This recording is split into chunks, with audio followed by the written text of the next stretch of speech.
All right, well, as I mentioned, this chapter on North America, it mostly focuses on kind of later developmental stages because, for example, well, we're talking about deindustrialization. Many countries are just talking about industrialization, right? And in many ways in the US, when we went through deindustrialization, which means the kind of fall of manufacturing in the US, the fall of manufacturing. We used to make a lot of stuff. We made stuff for the whole world. Well, deindustrialization here and in Europe and other places often coincides with industrialization elsewhere because there are places that still make all the stuff. You know, when you go to the store, still a lot of stuff, just mostly doesn't say made in the USA anymore. And this deindustrialization, it went through these different phases. So looking at this map from the book, let's see here. You can see what's called the Rust Belt. The Rust Belt, right? This is an area that used to have lots of manufacturing, lots of industry, lots of factories. And you can see that we're included at the very end of that. Now, you'll also notice the shading of these areas here are darker and these areas are lighter. What that means is there was a lot of places that deindustrialization hit much harder. These are places that were, manufacturing were central to their economy. Now some places like Minnesota, we had a lot of manufacturing. We had like Ford assembly plants, or if you think about manufacturing in Minnesota, we had 3M, right? And 3M still exists and it's still a company, just doesn't make as much stuff locally anymore.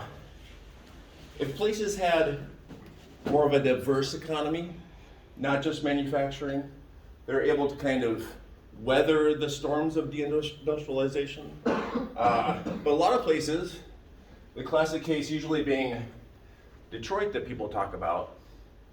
Well, if you had one industry, and in Detroit it was automobile manufacturing, well, if you have competition, in the case of Detroit, Japan was selling lots of cheap cars, well then, if your entire economy in your city is built on one thing, and that thing takes a hit, it's hard for your area to ever recover, right? So anyway, that's why it's called the Rust Belt. And there were phases to this deindustrialization. One of the first phases was manufacturing started moving jobs more toward the south, right? You can see the automobile belt here. And that was for a number of different reasons. One of the main ones being wages were lower, right? Wages were lower. But that move only went on for a certain amount of time before, guess where wages are even lower, right? This is when the book talks about the NAFTA agreement, North America Free Trade Agreement. At the time it was a big deal because there was worry that jobs would be going here that had been in our manufacturing belt.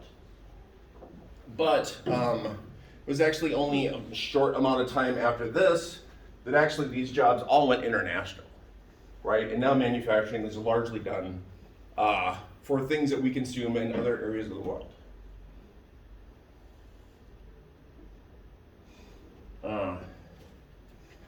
Any questions about that stuff? All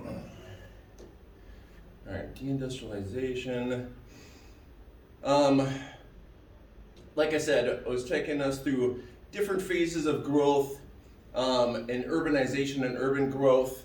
In the 1900s in general, like automobiles started becoming more accessible and America became very much a car-centric culture.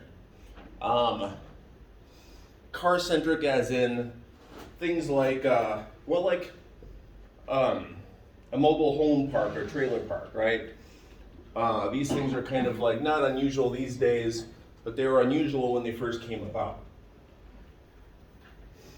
The book also talks a lot about sprawl and about populations moving to the suburbs.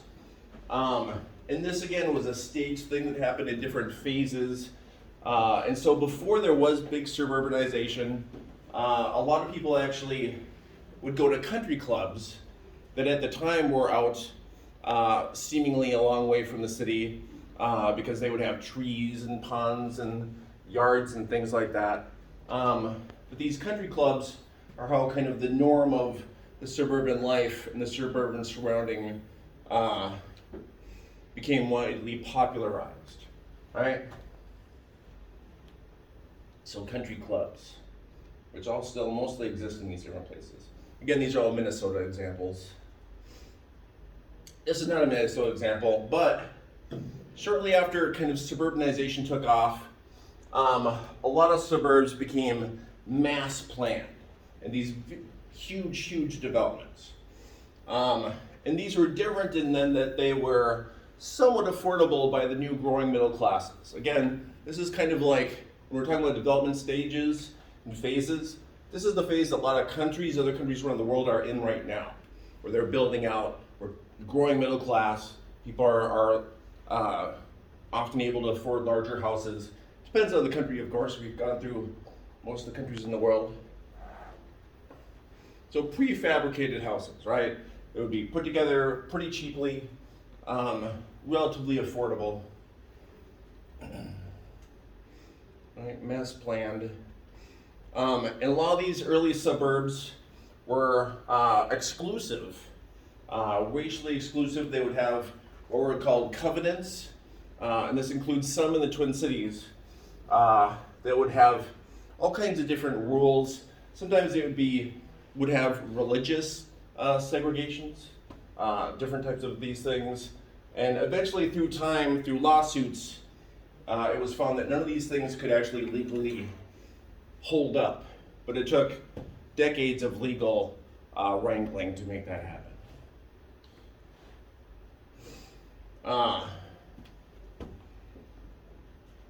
The book talks about a number of things that happened when it comes to suburbanization, that encouraged suburbanization, that made the suburbs popular. This is an old picture of the first of one of these things that was in the world was in the Twin Cities. I was wondering, I could tell what that is from this old picture. Yeah? Isn't it an indoor mall? Climate-controlled indoor mall, which just seems like a no-brainer that Minnesota would want to make one of those early on. Yeah, Southdale. It's interesting because when you read up about suburbanization, Minnesota's used as a lot of examples of different things through time. But Southdale, which, is not quite at what its former glamorous self was, but the first climate-controlled, completely enclosed mall, became very popular. And these became the center of lots of suburban growth, right? As I said, trailer parks, everything was being very car-centric, right? This is when hotels changed to motels, motor hotels. This is the first of a certain type of business that, again, this is one of the first McDonald's, and drive-through dining, right, became a thing.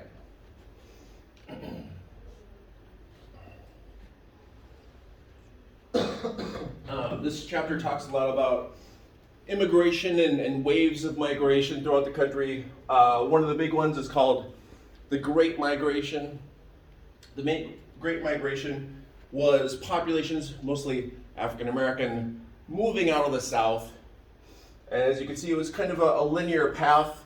People moved almost directly north from what state they were coming from. And it's no coincidence that this was the heyday of manufacturing in this area, right? So you had all this manufacturing, all these manufacturing jobs, and you had a labor shortage often. So places were hiring a lot of people, right? Push-pull factors when it comes to immigration, migration. That was a pull factor. Pulled people to the north. Push factors from the south.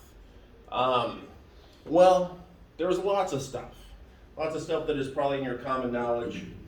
After the Civil War, southern states did a lot of things to basically try to keep their system in place that they had.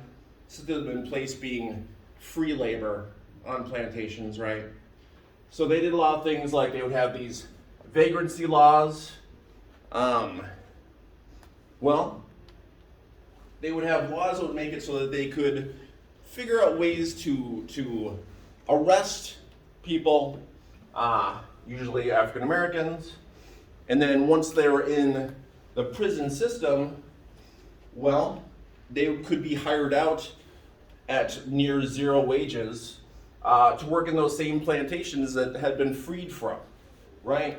And so this became a system that a lot of people feel like they would never leave if they stayed in the South.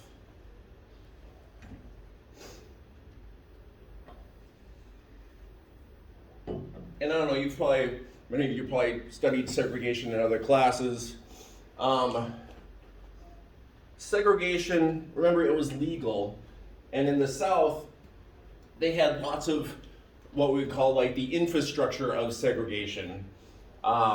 Whereas in the North, it's not that there weren't people who were racist, obviously, there are everywhere.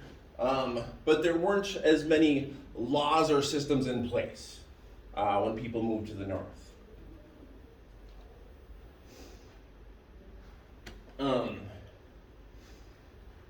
Well, this is one of the more famous of the Supreme Court laws that kept these things in place, again, right after the Civil War, to keep people basically limited in what they could do, right?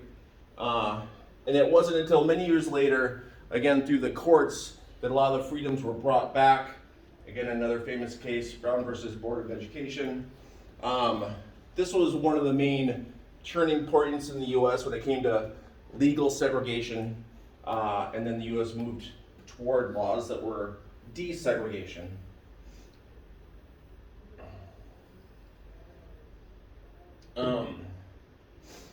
Let's see, actually, giving you guys too many details to think of. So when it comes to home ownership, the original first suburbs were during the segregationist era. If people ever heard of redlining, could anyone give a nutshell of what redlining is? If you had to? Redlining. Yeah. Oh, chew your food. That's okay. Redlining is basically when people come together, a group of people, homeowners association, people who own collective landowners come together to make sure that the land cannot be equally purchased by people that they don't consider worthy of the privilege to be a landowner. Yes. I said it in like a very ancient way, like a medieval way, but it was very wordy. I would say a simpler way, redlining, banks literally would draw a red line around places that they would say, no home loans in that area, right? And now, so if you can imagine, if you wanted to buy a home, and you couldn't get a mortgage, you'd have to just pay for it. How many people can do that? You know, $200,000-$300,000 house, just have the money in your back pocket.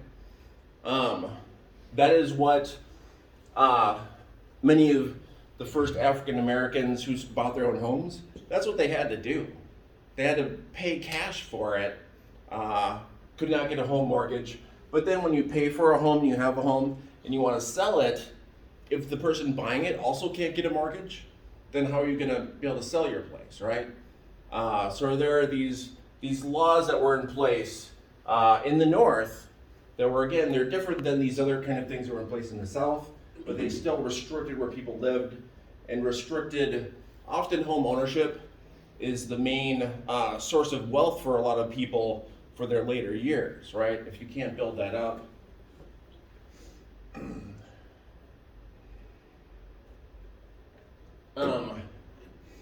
Let's see, you guys know, like, it's the guy who was a rapper, Eminem. Does that ring a bell? Are we all too young to know about this guy? you know him. Know Eminem? A little bit. A little bit. He had a song, like, I think it was about 8 Mile. Yeah, Detroit 313 guy. All right. You guys know what that is? The 8 Mile Detroit. What is it? It's like a section of Detroit, particularly like one that has like one road that leads into it. I think there's like a 7 mile, 6 mile too, but that is like the most impoverished area in Detroit, Yeah. or directly affected by the Motown riots. Yeah. It's really interesting actually. So when we talk about, it's a great example to show how crazy these segregation laws and the redlining laws were. So there was this area, I think it's called Wyoming in Detroit, and you have an area that was redlined by banks because it was racially mixed, right? And they're like, well, you have mixed race, so we're going to redline the whole place. Well, you had a whole bunch of white homeowners who said, well, what if we build like a giant wall in between the neighborhoods? Well, would you not redline us then? And the bank said, well, yeah.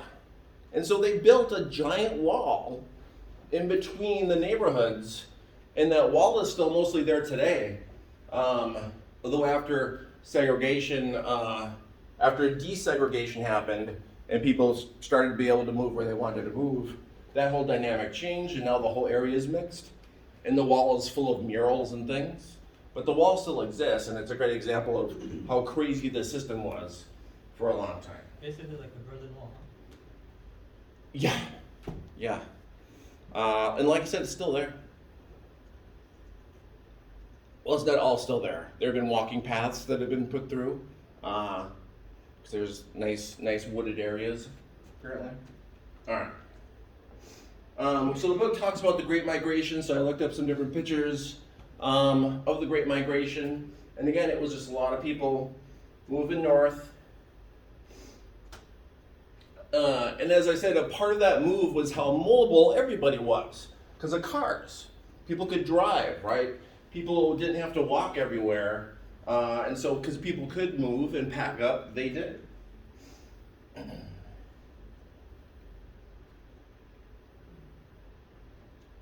Push-pull factors of migration.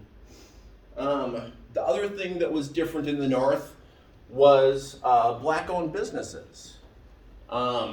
In the South, there were still laws against this. There were still, people wouldn't sell you property to start your own business. If you did start your own business, it would be run out, it'd be set on fire, things like that. So when we talk about chain migration as well, people moving to the North and becoming relatively prosperous. This is also in Detroit. And people finding out about the new freedoms and whatnot, and so that's how the chain migration to the North happened. Like I said, these are some terms from this chapter. Step migration, when a migrant follows a path of a series of stages or steps toward final destination, right? Step, step, step, step.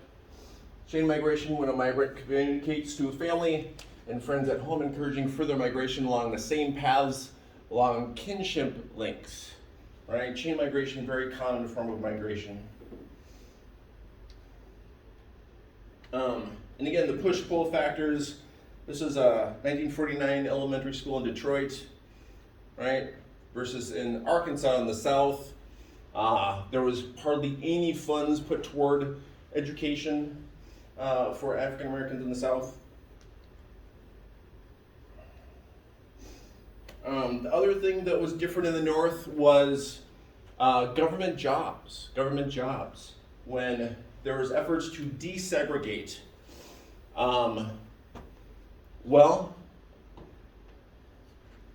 President Truman, he tried to pass laws that were like against racist hiring practices, but people would still do it. And so he was like, well, what can we do? Well, how about in government jobs? We can at least mandate how those function. And so again, this is mostly in the North, but people started being able to get jobs in the government and then starting getting experience and work running for office too. And having protests,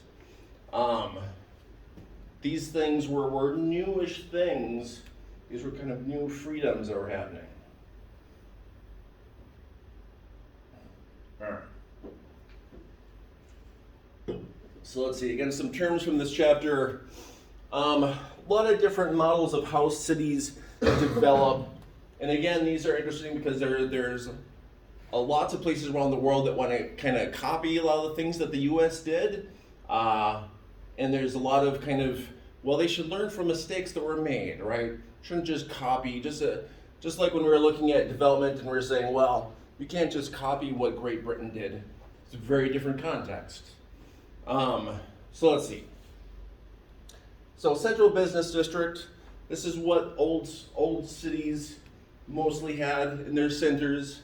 You could usually tell how old a city is in the US by if they have a strong central business district or if they don't. Because if the city came about after the automobile age, very often it's all sprawly and it's not so central. Edge cities, another term from this chapter. Edge cities aren't just suburbs, but they're suburbs that compete with the central business district. So the classic example, the guy who came up with the term edge city, name is Joe Garreau, and he actually used the Twin Cities as a great example because we have our central business district in Minneapolis and St. Paul, but we have the Bloomington-Burnsville area that is a direct competitor, right? Very often if people want to go shopping, they don't go downtown. They go out to the Mall of America, right? So the Mall of America, that area is the main example in his book of an edge city, although there are edge cities in lots of different areas. Let's see, another term in this chapter, gentrification. Don't remember if we used that one before in this class. Anyone know what gentrification is? Heard that term in another class, maybe? In a nutshell, let's see.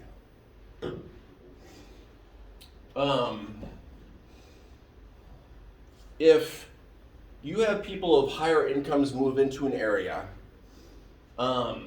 that could drive up the cost of living in that area, right? And people who are poorer in that area can't afford it and will often have to move, right? Gentrification, it's used in lots of different examples. One of the earlier ways was the early suburbs. You had wealthier people moving to a suburb, and then you had people who used to live there who were more rural populations, small towns, and they couldn't afford to live there anymore. So they'd have to often move further out. This happens to inner cities as well, right? You'll get an area that has become trendy. I think locally the classic example might be Uptown, right? Uptown is not a cheap place to live. It used to be. A long time ago, when it was one of the first suburbs, and I know it may be weird to think of Uptown as a suburb, but all the different little neighborhoods that are around the central business district were originally little suburbs. They just got built up. This is when we had a streetcar system before people were all buying cars. So a lot of these places, what happened is the cities annex areas. So let's take the Uptown area, right? People move in there, it's developing, incomes are going up there. Well, the city, usually it didn't want to lose the tax money from those people. So it would just say, well, this is now part of Minneapolis. Places that were not incorporated.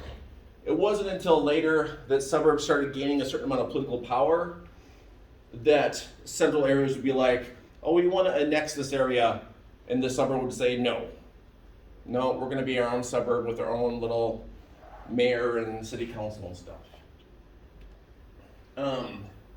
So in general, cities that had most of their growth after, say, the Second World War, much more sprawling. One of the big classic examples is LA, right? Being very sprawling. People have been out to LA, it takes forever just to go anywhere, right? Or at least it does from my perspective. I have a 10-minute commute to my work.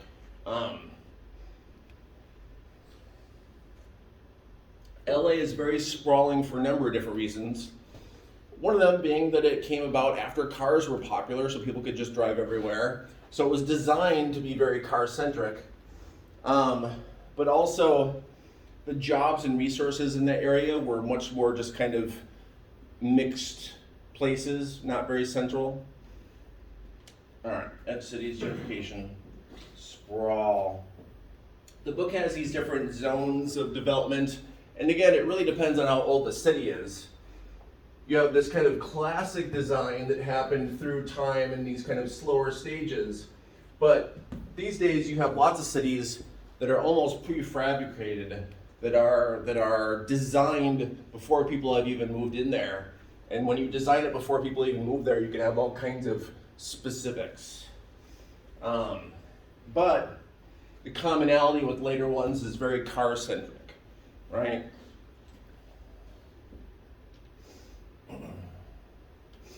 So urban sprawl, I think you guys know what sprawl is. Basically, there's places that try to fight sprawl, but they don't do it a lot. So for example, in Minnesota, we actually have the Metropolitan Council that makes a lot of decisions about density of development, how dense different places can be, and they encourage more central living in general. But there's plenty of places that, if anything, they discourage central populations.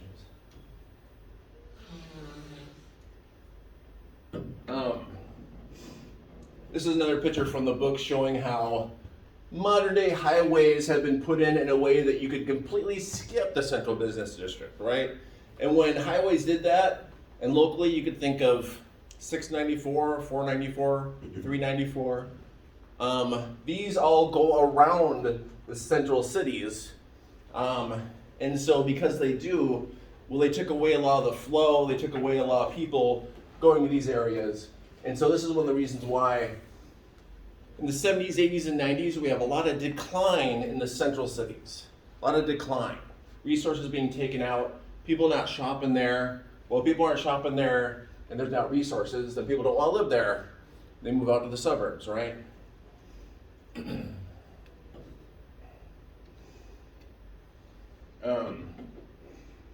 So I talked last time about Fordism, manufacturing, the assembly process. Another term in this chapter is post-Fordism, post-Fordist. This is the main language used for development these days. And what it means is, again, the main example is the United States, because when we talk about the development stages, we're kind of a bit further along in the stages, right? But we don't make as much stuff as we used to, right? We buy stuff that people make in other countries. So, well, what do? Well, a lot of jobs are about experiences. A lot of jobs aren't about making things. They're about, like tourism, right? So like you're not necessarily making a thing. Let's say if you go to an escape room, right? You guys been doing an escape room? Right? They're not like making a thing that you buy and then you have and you use for whatever reason. It's an experience. This has been how kind of jobs and whatnot have changed. And now in the post-Fordist, it's kind of interesting because post-Fordist, a lot of people connect it to deindustrialization or post-industrialization. But even though our manufacturing has had a deindustrialization, there has been a huge amount of industrialization around the rest of the world, right? The rest of the world is still making these things that we buy. All right. Again, like I said, Detroit being one of the main examples of a city that you had your economy based on kind of one thing. If that one thing declines. Other cities that have more of a diverse economy, they were able to weather this thing better. And as I mentioned, actually make it this slide. The example from most of the books that are looking at edge cities and suburban sprawl, they'll usually talk about the Mall of America as their examples. People remember when it was Camp Snoopy, or are y'all too young to remember when it was Camp Snoopy? Mixture. Well, you may not have known this at the time, but originally Mall of America, it was supposed to be a mini version of Minnesota, and specifically kind of rural Minnesota, was the main design thing. So all the vegetation was local Minnesota varieties. Now it's more kind of shiny and kind of animated. If anything, it's more, well, they've actually changed a lot of the plants to be more tropical varieties. But it was supposed to originally have this rustic old town look, and you can still see bits of that in its design elements.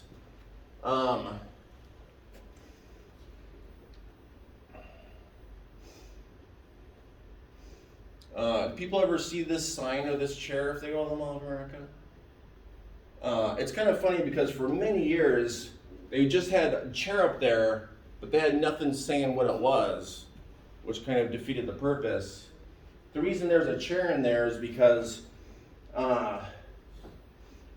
well, the Mall of America where it is now used to be the Metropolitan Stadium. It was like the big place that people went and saw just about anything. So like when the Beatles came to town, or if there was car races, any big event happened here. And they demolished it to make room for the Mall of America. But when they did, people still had all these specific nostalgic feelings about the Metropolitan Stadium. And so they required that the Mall of America have a whole bunch of basically memorials, which is kind of interesting because I think nobody really knows about the Metropolitan Stadium, what it was. But if you're walking around and you see something like this on the floor, there are all these little things that the city council made them put in. But this is what the old Met Center looked like. And it was demolished partially because there was a feeling that we don't do outdoor stuff anymore, just indoor, right? We had the Humphrey Metrodome. Somewhat ironic now that we demolished this, but now we've put in a number of outdoor stadiums because people like it, right? It's like, well, could have just kept it in place, I guess. Oh, but as I was saying, these are also to be connected specifically to Minnesota and to earlier phases of development. So we had a big lumber industry, right? Used to be all these gears and things that they would put out. They were all remnants from the lumber industry, the log chute ride. Oh, this is behind the scenes.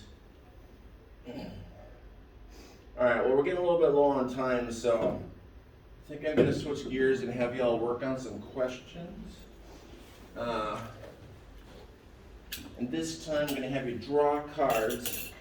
Let me get this to the question point. Now come up and do the card thing.